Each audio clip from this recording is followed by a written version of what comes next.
1 ঘন্টা যাবৎ আমি মায়ের সাথে হঠাৎ বাবা চলে আসে। এমনিতেই বাবাকে দেখে আমি খুব ভয় পাই। শেষমেশ আমি কোনো উপায় না পেয়ে জানালার পর্দার আড়ালে লুকিয়ে পড়ি। এরপর আমার চোখের সামনে বাবা যা করল তা শুনলে আমি গ্যারান্টি দিয়ে বলতে পারি তোমাদের দাঁড়িয়ে যাবে। তাই তোমাদের দুটি পায়ে ধরে বলি, অন্তত আজকের এই গল্পটি শেষ পর্যন্ত দেখো। আমি সাজেদুল ইসলাম সাজ্জাদ, জাহাঙ্গীরনগর বিশ্ববিদ্যালয়ের প্রথম বর্ষের ছাত্র। ছোটবেলা থেকেই লেখাপড়ায় বেশ ভাল ছিলাম। নামাজ রোজা হতে শুরু করে সকল প্রকার ভালো কাজের আগে ছিলাম আমি। আমাদের ঢাকায় নিজস্ব ভাষা রয়েছে, বা বিজনেস করেন বা প্রাইমারি স্কুলে শিক্ষকতা করেন। আমার কোনো ভাইবোন নেই। বাবা মায়ের একমাত্র আদরের সন্তান আমি। সবকিছু ঠিকঠাকভাবে চলছিল আমার বিশ্ববিদ্যালয়ে ভর্তি হওয়ার আগ পর্যন্ত। জাহাঙ্গীরনগরে কোনো আত্মীয় স্বজন নেই। আমাদের মা খুব চাইছিল যেন আমাকে ঢাকার ভেতরে কোনো প্রাইভেট ভার্সিটিতে ভর্তি করে দেওয়া হয়, কিন্তু আমি বা বাবা তা চাইনি। দুর্ভাগ্যবশত আমার ঢাকার কোথাও চান্স না হওয়ার কারণে জাহাঙ্গীরনগরে ভর্তি হতে হয়। ভার্সিটি এলাকার কাছাকাছি একটা বাসা ভাড়া করে আমি আর আমার আরও 2জন ক্লাসমেট একসাথে থাকতে শুরু করি। প্রথম দিন থেকেই বুঝতে পারলাম আমার রুমমেটরা মোটেও সুবিধার নয়। একদিন টিভির ঘরে গিয়ে দেখি 2জন ভিডিও দেখছে। ডিভাইসগুলো আমার, কিন্তু আমাকে জিজ্ঞাসা করার প্রয়োজন তারা মনে করেনি। আমি গিয়ে জিজ্ঞেস করলাম, কি হচ্ছে এসব? আরে দোস্ত, তুই কি লজ্জা পাইতেছোস নাকি ভদ্র শাস্তি স্বস্তি? উল্টাপাল্টা ববি না, খবরদার। আমার জিনিসে আমার পারমিশন ছাড়া হাত দিলে হাত কেটে দেব। তোদের কসম মামা, রাগ করছিস কেন? আচ্ছা আর ধরুন না। ভার্সিটিতে গিয়া খালি খুঁজে তোর কিছু নাই, এই লাইগা তুই দেখো না হা লিজার সামনেই করলে তো তোর চান্সই নেই। আর হো হো হো, এসপি ভার্সিটি টান্স কেন? আচ্ছা যা করতে স্কোর, কিন্তু যা যেমন ছিল সেভাবে রাখবি। লিজা আমার ক্রাশ, ওকে আমি পড়ানোর ধান্দায় আছি। এটা লিজা ও জানে। ওকে মামা, প্যারা নাই। এভাবেই শুরু। কৌতূহলবশত আমি ওদের সাথে দেখা শুরু করি। এসব নিয়মিত সময় ভালোই কাটবে। অনেক বিষয় নিয়ে আমরা আলাপ করি। সেখান থেকেই আমার মাকে নিয়ে আমার মধ্যে ফ্যান্টাসি তৈরি হয়। ধীরে ধীরে এই চিন্তা আরও গভীরভাবে মাথায় গেঁথে বসে। ইতিমধ্যে ফাইনাল পরীক্ষা শেষ হয়ে গেছে। রেজাল্ট বেশ ভালো এসেছে। এবার নিজ বাসায় যাব। কিছুদিনের জন্য মাথার মধ্যে একটাই চিন্তা, এই 1 মাসে মাকে কিভাবে আমার হাতের মুঠোয় নিয়ে আসব। এবার মার বর্ণনায় আসি। নাম ফারজানা ইসলাম রুমি। মার বয়স প্রায় 40। বড়লোকি মেয়ে, কোটিপতি স্বামী, পড়াশোনায় অনেক উঁচু, তাই মার হাঁটাচলা কথাবার্তার ধরন এমন ছাপ। মা 5 ওয়াক্ত নামাজ পড়েন, স্কুলে পড়ান, বাসায় নানা কাজ করেন। তাই মার বয়স বোঝাই যায় না। গায়ের রং ফর্সা, বা বাহিরে গেলে এলাকার প্রত্যেকটা ছেলে হা করে তাকিয়ে থাকে। যদিও আমি কখনোই মাকে এভাবে ভাবতাম না, কিন্তু জাহাঙ্গীরনগর এই 2 বন্ধুর পাল্লায় পড়ে নিজের বিবেককে গোল্লায় ভাসিয়ে দিলাম। আজ ঢাকায় নিজের বাসায় এসেছি। রাত হয়ে গিয়েছে। বাবা মা দুজনই উপস্থিত ছিল। বাবার সাথে হ্যান্ডশেক করলাম, আমার সাথে কোলাকুলি করলাম। তাকে ছাড়ার সময় মধ্যে আলতো করে ঘষে দিয়ে এলাম, এমনভাবে দিলাম যাতে টের না পায়। মা চমকে গেলেও কিছু প্রকাশ করলেন না। অ্যাক্সিডেন্ট ভেবে উড়িয়ে দিলেন। একসাথে ডিনার করতে বসে আমার জাহাঙ্গীরনগরের লাইফ থাকার হালচাল, বাবার বিজনেস, এসব নিয়ে আলাপ করতে থাকলাম। আলাপের মাঝে মাঝে প্রাইমার দিকে তাকাচ্ছিলাম, তবে বাবা খেয়াল করেননি। আমার চেহারা খুব ফ্যাকাশে হয়ে গেল। খাওয়া দাওয়া শেষে আমরা গেস্ট রুমে কিছুক্ষণ আড্ডা দিতে বসলাম। বাবা হঠাৎই বড় একটা উপকার করে বললেন, উনি আজ সারাদিন কাজ করে, টায়ার্ড, এখন ঘুমিয়ে যাবেন। ব্যাস, গেস্ট রুমে এবার আমি আর মা একা। কিছুক্ষণ এটা সেটা নিয়ে গল্প করার পর 2জন একসাথে সোফা ছেড়ে উঠলাম। মাকে হঠাৎ পিছন থেকে ধরে বললাম, মা, আমি তোমাকে ভালোবাসি। এভাবে ধরে আছিস কেন? ভালো তো আমিও তোকে বাসি রে পাগল। মা, এই ভালোবাসা নয়, তোমাকে আমি অন্যভাবে ভালোবাসতে চাই, যেমনটা বাবা তোমাকে এককালে বাস্তব যেভাবে আমি হয়েছি। এখন যে বাবা পারেন না সেটা তো আমি জানি না। তুই কি বলছিস এগুলো? মা আমার হাত 2টা নিচে নামিয়ে ঘুরে দাঁড়ালেন। আমি জানি আমি কি বলছি মা। তোমার একটা চাহিদা রয়েছে, এখনই উত্তর দিতে হবে না। তুমি ভেবেচিন্তে উত্তর দিও আমায়। আমি তো আর উড়ে যাচ্ছি না। এই বলে হামি দিয়ে আমার রুমে চলে আসলাম। মা ওখানে কিছুক্ষণ হতভম্ব হয়ে দাঁড়িয়ে রইল। আমি নিজের ঘরে শুয়ে বারবার চিন্তা করছিলাম, এভাবে অ্যাপ্রোচ করাটা কি ঠিক হলো কিনা। কিন্তু আমি জানি মা বাবাকে বলবেন না। কারণ আমি ছোটবেলা থেকে খুবই বাধ্য ছেলে ছিলাম, আমাকে মা সম্পূর্ণ ভিন্ন রূপে চেনেন। তাই এই রূপটা দর্শন করার পর খানিকটা হিমশিম খায় স্বাভাবিক। পয়সা মাটিতে ফেলে দিয়েছি। এখন দেখি কতদূর পর্যন্ত গড়ায়। পরদিন আমি ঘুম থেকে উঠলাম খুবই সকালে, কিন্তু বাসায় এখনো সেটা কেউ টের পায়নি। মা বাবাকে নাস্তা করিয়ে বিদায় দিয়ে দিলেন। এরপর মার ঘরে উকি দিলাম। দেখলাম মা একটা হিজাব পরে রয়েছেন। মা কখনো ঘরের মধ্যে হিজাব পরেন না। নিশ্চয়ই আমার জন্য এমন কাজ। মা বিট বিট করে নিজের সাথে কথা বলছিলেন। আমি নিজের কানকে বিশ্বাস করতে পারছি না, আমার নিজের গর্ভের ছেলে আমাকে এভাবে প্রস্তাব দিতে পারে। আমি কি ওর বাবাকে জানাব? না থাক, ওর বাবার এমনি হার্টের প্রবলেম। এসব বললে কোনো সময়ে কি করে বসে, হে আল্লাহ আমাকে শক্তি দাও, এসব অপকর্ম হতে আমাকে রক্ষা করো। আমি নিজের রুমে চলে এলাম। পরবর্তী চাল খুব সাবধানে ফেলতে হবে। মাকে দেখলাম বাইরে চলে গেলেন, সম্ভবত স্কুলে পড়াতে। অন্য সময় মার 12টায় চলে আসার কথা, কিন্তু আজ 2টা গেল, তাও আসছে না। অবশেষে উনি এলেন। আমি হাসি মুখে দরজা খুলে দিলাম, ওই সব প্রসঙ্গে আসতে দিলাম না।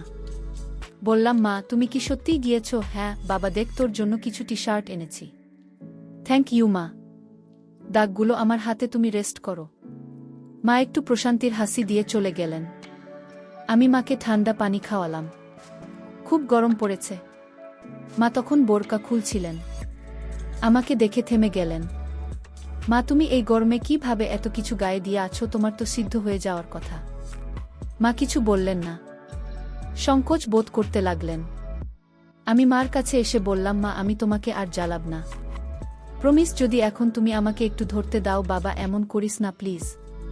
মা এখানে কোনো জোরাজুরি নেই, আমি সামান্য একটু ধরতে চাই মা, আমি তো বাইরের কেউ না। মা কিছুক্ষণ চুপ করে রইলেন। এরপর বললেন, ধর, কিন্তু এই ধরা পর্যন্তই, আর কিছু না, খবরদার। আমার লক্ষ্মী মা। মা অনেক ধন্যবাদ। দেখেছ তুমি অকারণে ভয় পাচ্ছিলেন। আমি কি তোমাকে কোনো কষ্ট দিয়েছি বলো? মা চুপ করে রইলেন। নীরব সম্মতি। পরীক্ষার পর বিরাট ছুটি চলছে, তাই মার কাছাকাছি থাকার জন্য মায়ের স্কুলে খণ্ডকালীন শিক্ষকদের চাকরি নিয়েছি। স্কুল আমাদের বাসা থেকে প্রায় 3 কিলোমিটার দূরে। আমার বাইক আছে, তা দিয়ে স্কুলে যাতায়াত করি। মাঝে মাঝে মাকে নিয়েও স্কুলে যায়। নার্সারি থেকে 5ম শ্রেণীর শিক্ষার্থী রয়েছে স্কুলে। আমি গণিত শিক্ষক হিসেবে যোগ দিই। 1 মাস ক্লাস নিতে পুরো স্কুলে আমার সুনাম ছড়িয়ে পড়ে। বাচ্চাদের অভিভাবকরা তাদের সন্তানদের প্রাইভেট পড়ানোর জন্য অনুরোধ করতে থাকে। আমি প্রথমে প্রাইভেট পড়াব না বলি, কিন্তু অভিভাবকদের অত্যাধিক অনুরোধের জন্য শেষে রাজি হই। যেহেতু এখন হাতে অন্য কাজ নেই, তাই একটা ব্যাচ পড়ানো শুরু করি। 3 থেকে 4 জন বাচ্চাকে পড়াই স্কুল ছুটির পর। এদের মধ্যে একটা ছেলের নাম ফাহিম, খুবই দুষ্টু। সে অন্য বাচ্চাদের সাথে মারামারি করার কারণে ওর আম্মু একদিন আমার সাথে দেখা করে ওকে বাসায় গিয়ে একা পড়াতে বলে, কিন্তু আমি বলি যে আমার সময় নেই। স্কুল ছুটির পর এক ব্যাচের বেশি পড়ানো সম্ভব নয়। হয় তখন ফাহিমের আম্মু বলে, তাহলে সন্ধে ওদের বাসায় গিয়ে একা পড়াতে। কেননা ফাহিম খুবই দুষ্টু ও পড়াশোনায় খুব কাঁচা, তাই ওকে একা পড়ার জন্য রামু খুব অনুরোধ করতে থাকে। শেষে আমি রাজি হলাম। ওদের বাসা স্কুল থেকে সামান্য একটু দূরে, তবুও মহিলার কথায় ওনার বাচ্চার জন্য রাজি হই। আসলে মহিলা নয়, বরং যুবতী মেয়ে বলাই বাহুল্য। কেননা ফাহিমের আমার বয়স 27-28 বছরের বেশি হবে না। উনার নাম রুবিনা। রুবিনা একমাত্র ছেলে। ফাহিম ক্লাস 3-তে পড়ে, ওর স্বামী থাকে ইতালি। দোতলা বাড়িতে ছেলেকে নিয়ে একাই থাকে। তো প্রতিদিন স্কুল টিউশনি শেষে বাসায় ফিরে দুপুর 2টায় বাসায় এসে খাওয়া বিশ্রাম শেষে সন্ধ্যার দিকে বাইক নিয়ে রুবিনার বাসায় যায়। ওর ছেলেকে পড়াতে বলে রাখি যে রুবিনা ভালোই স্বচ্ছ, স্বামী ইতালি থাকায় ভালোই আছে।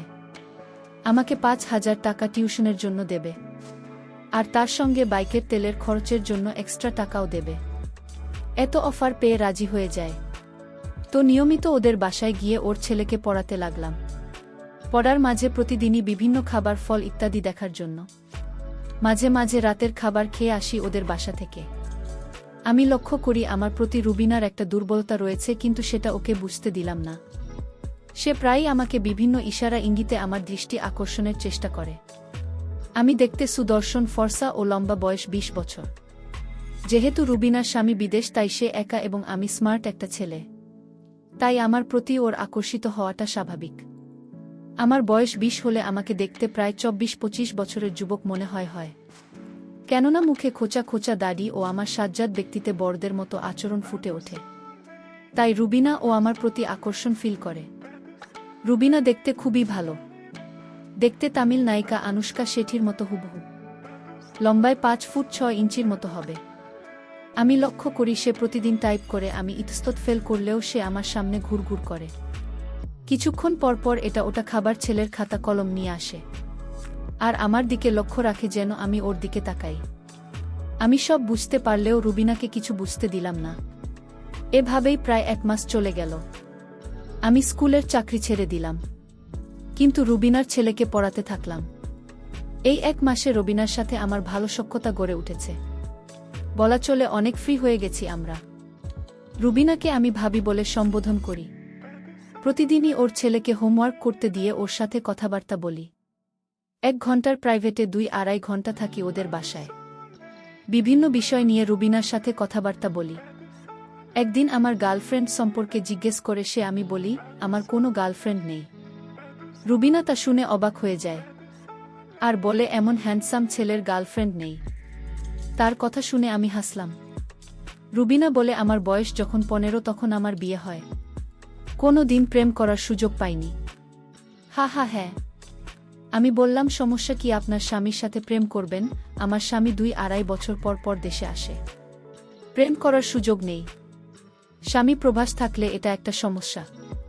হ্যাঁ যাক, বাদ দাও। দুঃখের কথা। তোমার কথা বলো, ভার্সিটিতে ভর্তি হয়েছ?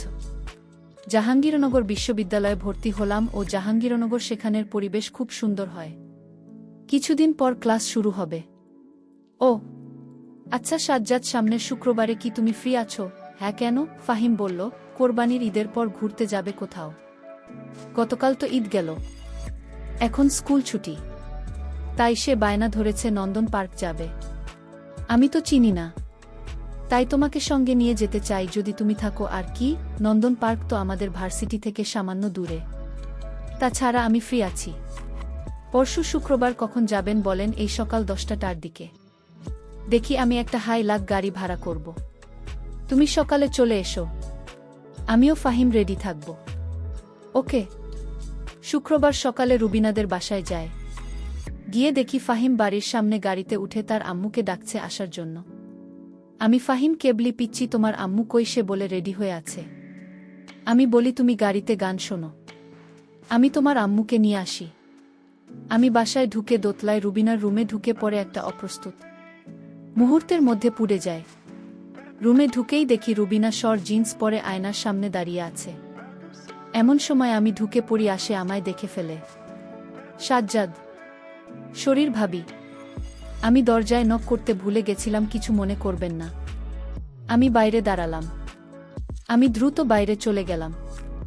ভিতর থেকে রুবিনা ডাকল আমায়, সাজ্জাদ ভেতরে এসো, একটু প্রয়োজন। রুবিনার কথায় ভেতরে ঢুকে দেখি একই অবস্থা। সে আয়নার সামনে দাঁড়িয়ে হুক লাগাতে পারছে না। সাজ্জাদ, আমার হুক লাগাতে পারছি না, কাজটা একটু করে দাও প্লিজ। আমি চোখ বন্ধ করে কাজটা করতে যাই। না, চোখ খোলা রেখা, সমস্যা নেই। রুবিনার কাজটা করে দিয়ে আমি চলে যেতে লাগলাম। তখন রুবিনা পিছন থেকে হাত ধরে বসল। চেয়ার থেকে একটু সবটা দেবে সাজ্জাদ। আমি ওর পড়াটা দেওয়ার জন্য ঘুরেছি। দেখি সে আমার দিকে ঘুরে দাঁড়িয়েছে। কেমন লাগছে আমায় সাজ্জাদ? আমি কিছু বললাম না, শুধু দিলাম আমি রুবিনাকে ও টপ দিয়ে পড়তে বললাম। রুবিনা এবার আমার হাতে টান দিয়ে আমাকে ওর উপর ফেলে দিল। দুজন বিছানায় পড়ে গেলাম। আমি উঠে যেতে লাগলাম, কিন্তু রুবিনা আবার আমায় ওর উপর ফেলে দিয়ে বলল, আমায় তোমার কেমন লাগে সাজ্জাদ? রুবিনা, এসব ঠিক না। সাজ্জাদ, আই লাভ ইউ বলেই রুবিনা শুরু করে দিল। আমি এক সময় রুবিনাকে ছাড়িয়ে উঠে দাঁড়িয়ে বলি, রুবিনা প্লিজ থামো, এসব ঠিক না। কেন সাজ্জাদ, আমি কি দেখতে খারাপ? আমি কি তোমার ভালোবাসা পেতে পারি না? প্লিজ রুবিনা, তুমি বিবাহিত বলে আমি বাইরে চলে গেলাম। বাইরে গিয়ে আমি গাড়িতে উঠলাম। কিছুক্ষণ পরে রুবিনা গাড়িতে উঠল। আমি সামনের সিটে ও রুবিনা এবং ফাহিম পিছনের সিটে বসল। আমি ড্রাইভারকে বললাম গাড়ি ছাড়তে। গাড়ি চলতে লাগল। রুবিনার কোনো সারা শব্দ পেলাম না, দম মেরে বসে আছে। ফাহিম ট্যাবে গেম খেলছে। আমি সানগ্লাস চোখে দিয়ে গাড়ির লুকিং গ্লাস দিয়ে রুবিনার দিকে তাকালাম। দেখলাম মন ভার করে বাইরের দিকে তাকিয়ে আছে। আমরা সকাল 10:30 নন্দন পার্কে পৌঁছালাম। গাড়ি থেকে নেমে গাড়ি পার্ক করতে বললাম ড্রাইভারকে। আমি 3 জনের জন্য 3টি টিকিট কেটে আনলাম। ঈদের ছুটিতে প্রচণ্ড ভিড় এখন। আমি ফাহিমের হাত ধরে লাইনে দাঁড়ালাম। রুবিনা আমার পিছনে। এতক্ষণ আমাদের মধ্যে কোনো কথাবার্তা হয়নি। অবশেষে নন্দন পার্কের ভেতরে ঢুকলাম আমরা। ভেতরে ঢুকে বিভিন্ন রাইড নিতে লাগলাম। ভিড়ের মধ্যে লাইনে দাঁড়িয়ে রাইড নেওয়া খুবই কষ্টসাধ্য। তবুও প্রায় 10-12টা রাইড নিলাম আমরা। ফাহিম দেখলাম খুব খুশি। রুবিনা মন ভার করে শুধু আমাদের সঙ্গ দিচ্ছে। দুপুর একটা ক্যান্টিন থেকে সামান্য খাওয়া দাওয়া করলাম আমরা। ঘুরতে ঘুরতেই বিকেল হয়ে এল। এমন সময় ফাহিম বায়না ধরল, ওয়াটার স্লাইডিং করবে ও পুলে গোসল করবে। তো কি আর করা, নেমে পড়লাম ওয়াটার কিংডমে। এক্সট্রা কোনো কাপড় না নেওয়ায় প্যান্ট পরে নেমে পড়লাম আমিও ফাহিম পুলে। ফাহিম ও রামুকে পুলে নামানোর জন্য পা ধরে টান মারে রুবিনা আমার উপর এসে পড়ে। আমি ওকে কাজ করে ফেলি ও সরিয়ে বলি, কিন্তু সে কিছুই বলে না। আমি ফাহিমকে নিয়ে পুল এ খেলা করতে থাকি। আমি ফাহিমকে নিয়ে স্লাইডিং এর জন্য টিউব দিয়ে উপরে যাই। এমন সময় দেখি নিচে কয়েকজন বখাটে ছেলে রুবিনাকে ঘিরে আছে, নিয়ে আজেবাজে কথা বলছে, যেমন একা নাকি আমরা আছি ইত্যাদি। এসব দেখে ফাহিমকে বলি, তুমি এখানে দাঁড়াও, আমি আসছি। আমি সোজা রুবিনার কাছে চলে যাই এবং গিয়েও কে আড়াল করে দাঁড়িয়ে এক বখাটে মুখে মারি খুশি। এই দেখে বাকি 45 জন আমাকে ঘিরে ধরে এবং আমাকে এলোপাথারি মারতে থাকে। তা দেখে রুবিনা চিৎকার করলে সিকিউরিটি গার্ডরা এসে আমাকে উদ্ধার করে। সিকিউরিটি গার্ড বলে যে কি হয়েছে। আমি বলি যে এই বখাটেরা আমার বুকে বিরক্ত করছিল, তাই ওদের বাধা দেওয়ায় আমার উপর আক্রমণ করে। রুবিনাকে আমার বুকে বলে সে চমকে ওঠে। অতঃপর সিকিউরিটি গার্ডরা বখাটেদের নিয়ে যায়, আর আমিও ফাহিম ও রুবিনাকে নিয়ে বের হয়ে আসি। খুব ব্যথা লাগছে, ক্লিনিকে চলো যাই। আমি বললাম, আরে না, কিছু হয়নি আমার। এ সময় পার্ক কমিটির কিছু লোক আমাদের সামনে এসে বলে যে আপনারা চাইলে ওই বখাটেদের বিরুদ্ধে সাজ্জাদ যোগ করতে পারেন এবং আমরা ওদের নামে থানায় মামলা করব। আমি বললাম, থাক, এত ঝামেলার দরকার নেই বলে আমরা চলে এলাম। গাড়িতে উঠে রওনা দিলাম। বাড়ির উদ্দেশ্যে সন্ধ্যা হয়ে এসেছে। আবার আকাশ কালো হয়ে বজ্রপাত হচ্ছে। মনে হলো ঝড় হবে। মাঝপথে বিশাল বৃষ্টি শুরু হলো। বাসায় পৌঁছলাম ততক্ষণে রাত 8টা বাজে। গাড়ি থেকে নেমে ফাহিমকে কোলে নিয়ে ওদের বাড়িতে ঢুকলাম। পুলে গোসল করে ও এখন বৃষ্টিতে সবাই পুরো ভিজা। ফাহিমকে নামাতেই দেখি গাড়িওয়ালা গাড়ি নিয়ে চলে গেল। আমি পেছন থেকে ডাকলাম, ওই থাম, আমি বাসায় যাব কিভাবে? রবিনা তখন বলল, বাইরে খুব ঝড় আর রাত অনেক হয়েছে, আজ রাতে এখানে থেকে যাও। তাছাড়া এমন সময় এত দূরে যেতে পারবে না। আমি বললাম, না, থাকা সম্ভব না বলে ফোন খুঁজতে লাগলাম। প্যান্টের পকেটে যে ফোনটা ছিল খেয়ালই করেনি, পানিতে ভিজে নষ্ট হয়ে গেল। তাই রুবিনাদের বাসায় আজ রাত থাকতে হবে। রুবিনা আমাকে দোতলায় একটা রুম দেখিয়ে বলল, এই রুমে থাকি তুমি। আগে বাথরুমে গিয়ে গোসল করে আসো। কাপড় পুরো ভিজান। পরব কি? তুমি বাথরুমে যাও, আমি ব্যবস্থা করছি। আমি বাথরুমে কাপড় খুলে গোসল সেরে বাইরে এসে দেখি একটা তোয়ালে আর রুবিনার টি শার্ট রাখা বিছানায়। কি আর করা, টি শার্ট পরে তোয়ালে লুঙ্গির মতো পরলাম। খিদে পেয়েছে খুব। মারামারি করায় মাথায় সামান্য ব্যথা করছে। দেখলাম রবিনা হাতে করে খাবার নিয়ে এসেছে। বলল, বাসায় রান্না করা কিছু ছিল না, তাই এই ডিপোজিট করলাম, কিছু মনে করো না।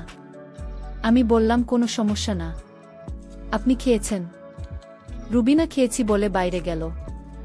আমি খাওয়া শেষ করলাম। এমন সময় রুবিনা ফার্স্ট এইড বক্স নিয়ে এলো। আমাকে বলল, সাজ্জাদ দেখি সামান্য মলম লাগিয়ে দেয়। বলে সে আমার ঘাড়ে ও হাতে মলম লাগিয়ে দিল। আমাকে বিছানায় শুয়ে পড়তে বলল। আমি বিছানায় শুয়ে পড়লাম। ফাহিম ঘুমিয়ে পড়েছে। রুবিনা বল, কিছু মনে না করলে তোমার মাথায় ম্যাসাজ করে দেয়। আমি ঘাড় নাড়লাম। রবিনা আমার ঘাড় ম্যাসাজ করতে লাগল। সাজ্জাদ, সকালের ঘটনার জন্য আই সরি। আমি চুপ রইলাম। মনে কিছু নিও না সাজ্জাদ, আমি একাকী থাকতে থাকতে অসহ্য যন্ত্রণায় ভুগছিলাম, তাই তোমাকে দেখে নিজেকে কন্ট্রোল করতে পারেনি শরীর। আমিও তোমাকে সবার সামনে আমার বউ বলে ফেলেছি।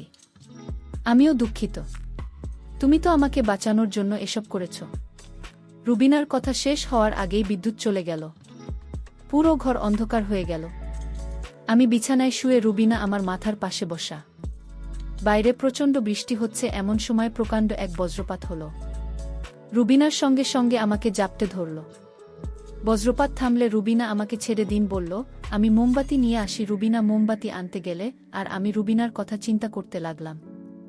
যুবতী একটা মেয়ে, 24-25 বছর বয়স, বিয়ের পর থেকেই স্বামী বিদেশ, 2 বছর পর পর দেখা হয়, স্বাভাবিকভাবেই ভয়াবহ জীবন পার করছে।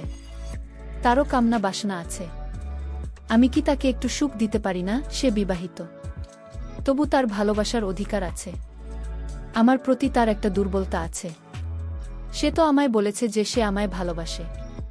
আমি কি তাকে একটু ভালোবাসা দিতে পারবো না? ভাবতে ভাবতে রুবিনা মোমবাতি নিয়ে টেবিলে রাখল।